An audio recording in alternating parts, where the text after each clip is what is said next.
P ശശിയിലേക്ക് കുറെ കൂടി അടുത്താണ് കഴിഞ്ഞ ദിവസങ്ങളിൽ പി വി അൻവറിന്റെ ആരോപണങ്ങൾ. ആഭ്യന്തര വകുപ്പ് കൈകാര്യം ചെയ്യുന്നത് പൊളിറ്റിക്കൽ സെക്രട്ടറിയാണ് എന്ന് പി വി അൻവർ MLA ഇന്ന് ആവർത്തിക്കുകയാണ്. പി ശശി കൃത്യമായി ഉത്തരവാദിത്തം നിർവഹിച്ചിരുന്നുവെങ്കിൽ ഈ പ്രശ്നങ്ങളൊന്നും ഉണ്ടാകുമായിരുന്നില്ല എന്നും അൻവർ വാർത്താ സമ്മേളനത്തിൽ എന്ന് പറഞ്ഞു. പി ശശി മുന്നണിയെ പ്രതിസന്ധിയിലാക്കിയെന്നും അൻവർ ആരോപിക്കുന്നു. ഈ പാർട്ടിയെയും ഈ മുന്നണിയെയും ഈ ഒരു അവസ്ഥയിൽ പ്രതിസന്ധിയിൽ എത്തിച്ചിട്ടുണ്ടെങ്കിൽ അതിന്റെ ഉത്തരവാദിത്വം പൊളിറ്റിക്കൽ സെക്രട്ടറിയാണ്.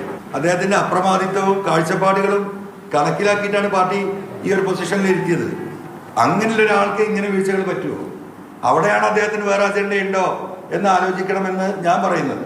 അങ്ങനെ CM-ഉം പൊതുസമൂഹവും പാർട്ടിയും ജനങ്ങളുമായിട്ടുള്ള ബന്ധത്തിന്റെ ഒരു മറയായിട്ടാണ് ഈ ശശി നിന്നിട്ടുള്ളത്. അല്ലെങ്കിൽ ഇങ്ങനെയൊക്കെ സംഭവിക്കുമോ? താഴേക്കടയിൽ നിന്ന് വിവരം കിട്ടില്ലേ പാർട്ടിക്ക്, CM-ന്? അതുണ്ടായിട്ടില്ല. ഇതുപോലെയുള്ള ഒരു സാമൂഹ്യ ദ്രോഹി, ഇതുപോലെയുള്ള ഒരു വർഗീയ വിഭജനത്തിന് വേണ്ടി രാപ്പകൽ തൻ്റെ നാവും ഇട്ട് അധ്വാനിക്കുന്ന, കേരളത്തിലെ മതസൗഹാർദ്ദം തകർക്കാൻ വേണ്ടി രാപ്പകൽ അധ്വാനിക്കുന്ന ഒരു രാഷ്ട്രവിരുദ്ധൻ രാജ്യദ്രോഹ കുറ്റമായ പോലീസിൻ്റെ വയർലെസ് മെസ്സേജ് അടക്കം ചോർത്തി ഈ ജനങ്ങളുടെ മുമ്പിലേക്ക് പ്രക്ഷേപണം ചെയ്തിട്ട് അവനെതിരെ നടപടിയെടുക്കാനുള്ള നിയമ നടപടിയുമായി ഞാൻ പോയപ്പോൾ അതിനെ തടയിട്ടവനാണ് ഈ പറയുന്ന ശശിയും ഈ പറയുന്ന M.R. അജിത്കുമാറും. അതിൽ കോടികൾ വാങ്ങിയിട്ട് തന്നെയാണ് തടയിട്ടിട്ടുള്ളത്. അതിൽ ശശിക്ക് എന്തെങ്കിലും കിട്ടിയെന്ന് എനിക്കറിയില്ല. M.R. അജിത്കുമാറിന് കിട്ടിയെന്നുള്ള ഉറപ്പാണ്. വയർലെസ് ചോർത്തിയ കേസിൽ ഇപ്പോഴും പോലീസ് ഒരു കൃത്യമായ കുറ്റപത്രം കൊടുക്കുകയോ ആ കുറ്റപത്രത്തിൽ അദ്ദേഹം ചെയ്ത ഗുരുതരമായ കുറ്റത്തിനനുസരിച്ച് ഇൻഫർമേഷൻ ടെക്നോളജി ആക്ട് 2000-ന്റെ 66F എന്ന വകുപ്പ് ചേർക്കാനോ എന്താ ഈ നിമിഷം വരെ പോലീസ് തയ്യാറാവാത്തത്? എന്താ പൊളിറ്റിക്കൽ സെക്രട്ടറി അതിനു വേണ്ടിയിട്ട് ഇടപെടാത്തത്? അത് തന്നെയാണ് ഇതിന്റെ വിഷയം. അത്യന്തം ഗൗരവതരമായ ആരോപണങ്ങൾ ആഭ്യന്തര വകുപ്പിന് നേരെ, മുഖ്യമന്ത്രിക്ക് നേരെ. മുഖ്യമന്ത്രിയുടെ നേരെ എന്ന് പറയുമ്പോൾ അദ്ദേഹത്തിന്റെ പേര് നേരിട്ട് ആരോപണത്തിന്റെ ഭാഗമായി അൻവർ ഉന്നയിക്കുന്നില്ല എങ്കിലും അദ്ദേഹത്തിലേക്ക് തന്നെ ആരോപണങ്ങൾ തിരിച്ചു വയ്ക്കുമ്പോൾ എന്താകും മുഖ്യമന്ത്രിയുടെ മറുപടി എന്നതാണ് എല്ലാവരും കാത്തിരിക്കുന്നത്. അരുൺ അമർനാഥ് മലപ്പുറത്ത് നിന്ന് വിവരങ്ങളുമായി, ഒപ്പം തിരുവനന്തപുരത്ത് അമൽ തേരംപറമ്പിൽ നമുക്കൊപ്പം ചേരുന്നു. ആദ്യം അരുണിലേക്കാണ്. അരുൺ, ഇന്ന് ഈ പൊളിറ്റിക്കൽ സെക്രട്ടറിയെ കൂടുതൽ കേന്ദ്രീകരിച്ചുകൊണ്ടുള്ള ആക്രമണമായിരുന്നു. മുഖ്യമന്ത്രി ഒരു റബ്ബർ സ്റ്റാമ്പാക്കിക്കൊണ്ട് ആഭ്യന്തര വകുപ്പ് ആകെ ശശി ഭരിക്കുന്നു എന്ന് പറയുമ്പോൾ മുഖ്യമന്ത്രി ഒന്നും അറിയുന്നില്ല, മുഖ്യമന്ത്രി പരാജയപ്പെട്ടു പോയി എന്നുകൂടി പറഞ്ഞു വയ്ക്കുന്നുണ്ടോ? മുഖ്യമന്ത്രിയുടെ വാർത്താ സമ്മേളനത്തിൽ തൊട്ട് മുൻപ് തന്നെ ഇങ്ങനെ ഒരു വാർത്താ സമ്മേളനം രാവിലെ തന്നെ നടത്താൻ നിശ്ചയിച്ചതിന് പിന്നിലെ കാരണം എങ്ങനെ ഊഹിക്കണം? രതീഷ്, അൻവർ തുടരുക തന്നെയാണ്. നേരത്തെ നമ്മൾ സൂചിപ്പിച്ചതുപോലെയാണെങ്കിൽ ഇത്തരത്തിൽ ADGPക്കെതിരെ നേരെ ആക്രമണത്തിലേക്ക് വരുമ്പോൾ കൂടി P ശശിയിലെത്തിയാണ് അവസാനിപ്പിക്കുന്നത്. ഫോക്കസ് P ശശിയിലേക്ക് തന്നെയാണ്. P ശശിക്കെതിരെയുള്ള ആരോപണങ്ങൾ കുറച്ചുകൂടി കടുപ്പിക്കുക തന്നെയാണ് അൻവർ ചെയ്തിരിക്കുന്നത്. അതായത് തുടക്കം മുതൽ തന്നെ അൻവർ പറയുന്നത് ADGPക്കെതിരെയായ കൂടുതൽ ആരോപണങ്ങളാണ്, കൂടുതൽ രേഖകളുണ്ട്. ഈ സോളാർ കേസുമായി ബന്ധപ്പെട്ട് ലഭിച്ച കൈക്കൂലി ലഭിച്ചു, അതുമായി ബന്ധപ്പെട്ട് ഫ്ളാറ്റ് വാങ്ങി, അതുമായി ബന്ധപ്പെട്ട് കള്ളപ്പണം വെളുപ്പിക്കാൻ ശ്രമിച്ചു എന്നൊക്കെ ADGPക്കെതിരെ കൂടുതൽ രേഖകൾ ഉൾപ്പെടെ കാണിച്ചുകൊണ്ട് ആരോപണം ഉന്നയിക്കുന്നു. ഈ രേഖകൾ, ഈ ധന ഇടപാട് അന്വേഷിക്കണമെന്ന് ആവശ്യപ്പെട്ട് മുഖ്യമന്ത്രിക്കും DGPക്കും പരാതി നൽകുമെന്ന് പറഞ്ഞു. പിന്നീട് P ശശിയിലേക്ക് വരുമ്പോൾ ഉണ്ടാകുന്ന രതീഷ് സൂചിപ്പിച്ചതുപോലെ തന്നെ ഗുരുതരമായ ആരോപണങ്ങൾ. ഇത് ഈ ഉത്തരവാദിത്തമില്ലായ്മയാണ്. P ശശിയുടെ ഉത്തരവാദിത്തം കൃത്യമായി നിർവഹിച്ചിരുന്നുവെങ്കിൽ ഇത്തരം പ്രശ്നത്തിലേക്ക് ഒന്നും ഉണ്ടാവില്ലായിരുന്നു. എല്ലാത്തിനും കാരണം P ശശിയാണെന്ന് അവിടെ പറഞ്ഞു വെക്കുമ്പോൾ നമ്മുടെ ചോദ്യം ഉണ്ടായിരുന്നത് മുഖ്യമന്ത്രി പൊളിറ്റിക്കൽ സെക്രട്ടറിയെ മാറ്റണമെന്നൊരു വലിയ രാഷ്ട്രീയമായ ആവശ്യം കൂടി മുഖ്യമന്ത്രിയുടെ വാർത്താ സമ്മേളനത്തിന് തൊട്ടു മുൻപ് മുഖ്യമന്ത്രിക്ക് മുന്നിലേക്ക് വയ്ക്കുകയാണോ അൻവർ? അങ്ങനെ പറയുന്നുണ്ടോ? അതേക്കുറിച്ച് ചോദിച്ചിരുന്നോ?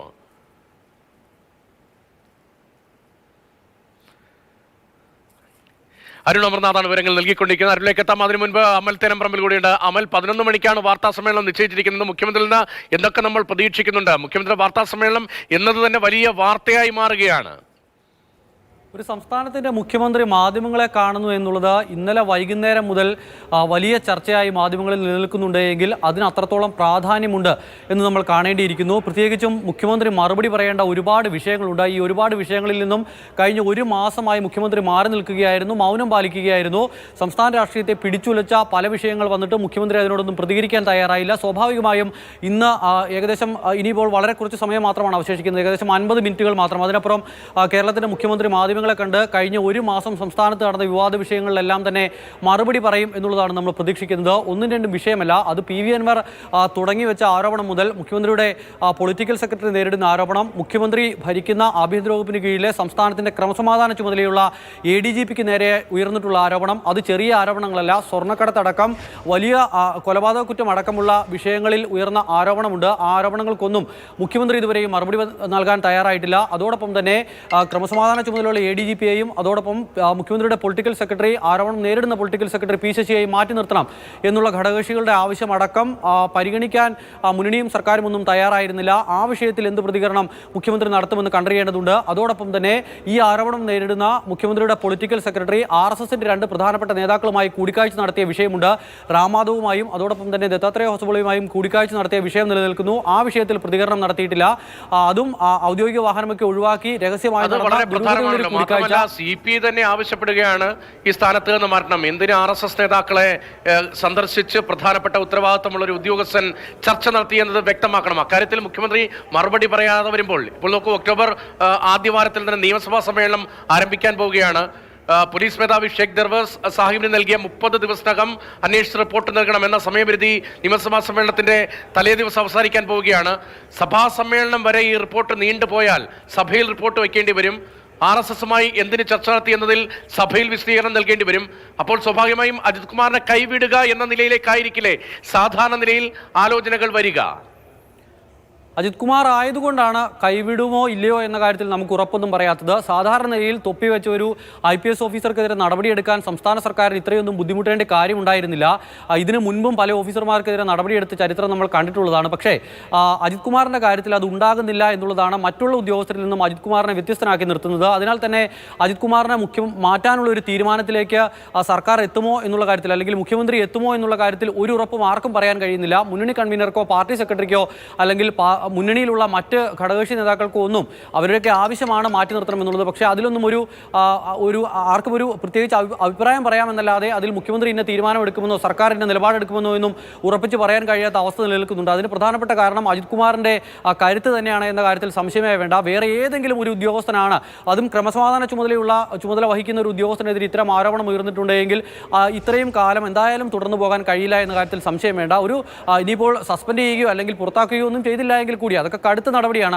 ഇല്ല എങ്കിൽ കൂടി ഈ ഇപ്പോൾ വഹിക്കുന്ന ക്രമസമാധാന ചുമതല എന്നുള്ള ആ ചുമതല മാറ്റി മറ്റേതെങ്കിലും കീഴ്വഴക്കം. സാധാരണ നിലയിൽ ആരോപണം ഉയർന്നാൽ അത് സർക്കാരിലെ വിവിധ സംവിധാനങ്ങളിൽ ഏത് ഡിപ്പാർട്ട്മെന്റിലായാലും അത്തരം കീഴ്വഴക്കങ്ങളൊക്കെയാണ് നിലനിൽക്കുന്നത് എന്നത് നമ്മൾ കണ്ടിട്ടുള്ളതാണ്. പക്ഷേ അജിത് കുമാറിന്റെ കാര്യത്തിൽ മാത്രം ഇത്ര വലിയ സംരക്ഷണ കവചം എന്തുകൊണ്ട് ഒരുക്കപ്പെടുന്നു എന്ന ചോദ്യമാണ്.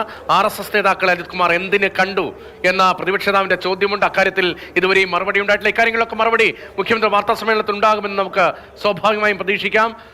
അരുൺ അമൃത തുടരുന്നുണ്ട്. അരുൺ, PV അൻവർ വാർത്താ സമ്മേളനം ആദ്യം നടത്തുമ്പോൾ ഇത്തരം വലിയ പിന്തുണയൊന്നും ഉണ്ടായിരുന്നില്ല. പക്ഷേ അന്ന് P ശശിക്കെതിരെ ഒന്നോ രണ്ടോ വാക്കുകൾക്കപ്പുറത്തേക്ക് ആരോപണം ഉണ്ടായിരുന്നില്ല. അജിത് കുമാറിലേക്കും മലപ്പുറം SP അടക്കമുള്ള പോലീസ് ഉദ്യോഗസ്ഥരിലേക്കുമായിരുന്നു ആരോപണം. ഇപ്പോഴത്തെ CPI പരസ്യമായി ആവശ്യപ്പെടുകയാണ് ആവർത്തിച്ച് അജിത് കുമാറിനെ മാറ്റണമെന്ന്. അതിന് പിന്നാലെ മറ്റ് കക്ഷികളുടെ ഭാഗത്ത് നിന്ന് സമ്മർദ്ദം വരികയാണ്. P ശശിയിലേക്ക് കൂടുതൽ കേന്ദ്രീകരിക്കപ്പെടുന്നുണ്ടോ? ഇന്നത്തെ വാർത്താ സമ്മേളനത്തിൽ മുഖ്യമന്ത്രിയുടെ വരാൻ പോകുന്ന വാർത്താ സമ്മേളനത്തിൽ അനുകൂലമായ പ്രതികരണം ഉണ്ടാകും എന്നൊരു പ്രതീക്ഷ ഈ ഭരണകക്ഷി MLAക്കുണ്ടോ? രതീഷ്, ADGPയിൽ തുടങ്ങി P ശശിയിൽ അവസാനിപ്പിക്കുകയാണ് അൻവർ ചെയ്തത്. P ശശി തന്നെയാണ് ടാർഗറ്റ് എന്നുള്ളത് അൻവറിൻ്റെ വാക്കുകളിൽ നിന്ന് വ്യക്തമാണ്. അത് കഴിഞ്ഞ അൻവറിൻ്റെ ആരോപണം തുടങ്ങിയ വിവിധ ഫേസുകളിലേക്ക്, വിവിധ ഘട്ടങ്ങളിലേക്ക് നമ്മൾ പോകുമ്പോൾ പോലും ADGPക്കെതിരെ തുടക്കത്തിൽ അത് സർക്കാർ തീരുമാനിക്കേണ്ട കാര്യമാണ്, നടപടിയുടെ കാര്യം എൻ്റെ ഉത്തരവാദിത്വം ഇവിടെ കഴിഞ്ഞു എന്ന് പറഞ്ഞ അൻവർ പിന്നീട് ADGPയെ സസ്പെൻഡ് ചെയ്യണമെന്ന നിലപാടുമായി രംഗത്ത് വരുന്നു. ADGPയെ ഈ ലോ ആൻഡ് ഓർഡറിൽ ഇരുത്തിക്കൊണ്ടുള്ള അന്വേഷണം കാര്യക്ഷമമാവില്ലെന്ന് പറയുന്നു. അങ്ങനെ ADGPയിലെ പൂർണ്ണമായും ടാർഗറ്റ് ചെയ്തു വരുന്നു. അവിടെ പോലും സർക്കാരിന് ഒരു മെല്ലെപ്പോക്കുണ്ടായിരുന്നു. ഏതാനും ദിവസങ്ങൾ പിന്നിട്ടപ്പോൾ മാത്രമാണ് ഇപ്പോൾ വിജിലൻസ് അന്വേഷണത്തിന് സർക്കാർ നിർബന്ധിതരായ ഒരു ഘട്ടം തന്നെ ഉണ്ടായപ്പോഴാണ് അത്തരത്തിൽ അന്വേഷണം പ്രഖ്യാപിച്ചത് എന്ന് നമുക്ക് പറയാം. അങ്ങനെ ADGPക്കെതിരെ ആരോപണങ്ങൾ തുടങ്ങി ശശിയിൽ അവസാനിപ്പിക്കുകയാണ് ഇപ്പോൾ ചെയ്തിരിക്കുന്നത്. ശശിയിലേക്ക് വരുമ്പോൾ ഇത് എല്ലാത്തിനും ഇതിന് പിന്നിൽ ശശിയാണ്. കാരണമാണ് ഇത്തരം പ്രശ്നങ്ങളുണ്ടായത്. കൃത്യമായ ഒരു ഉത്തരവാദിത്ത നിർവഹണം ശശി നടത്തിയില്ല എന്നുള്ളത് പൊളിറ്റിക്കൽ സെക്രട്ടറി നടത്തിയില്ല എന്ന് അൻവർ അവിടെ പറഞ്ഞു വെക്കുമ്പോൾ അത് തീർച്ചയായും മുഖ്യമന്ത്രിയുടെ ഉൾപ്പെടെ രതീഷ് നേരത്തെ സൂചിപ്പിച്ചതുപോലെ തന്നെ ഒരുപാട് ചോദ്യങ്ങൾക്ക് ഉത്തരം അവിടെ ബാക്കിയാണ്. ആഭ്യന്തര വകുപ്പിനെ തന്നെ പ്രതിരോധത്തിലാക്കിയിരിക്കുകയാണ് അൻവർ. ഒരു ഘട്ടത്തിൽ മുഖ്യമന്ത്രിയെയും പാർട്ടിയെയും ഇത് പ്രതിരോധത്തിലാക്കില്ല എന്ന് പറഞ്ഞു വെക്കുമ്പോൾ പോലും അൻവറിന്റെ ആക്രമണങ്ങൾ നീളുന്നത് അങ്ങോട്ടേക്ക് തന്നെയാണ്. നേരത്തെ മുഖ്യമന്ത്രിയിലേക്ക് തന്നെയാണ് ആക്രമണങ്ങളെല്ലാം. മുഖ്യമന്ത്രിയെ സംബന്ധിച്ച് മുഖ്യമന്ത്രിയുടെ ഇതുവരെയുള്ള രാഷ്ട്രീയ നിലപാടിനെ ചോദ്യം ചെയ്യപ്പെടുന്ന വലിയൊരു വിവാദമാണ്. തൃശൂർ പൂരം കലക്കിയത് ക്രമസമാധാന ചുമതലയുള്ള ADGP MR അജിത് കുമാർ ആയിരുന്നു.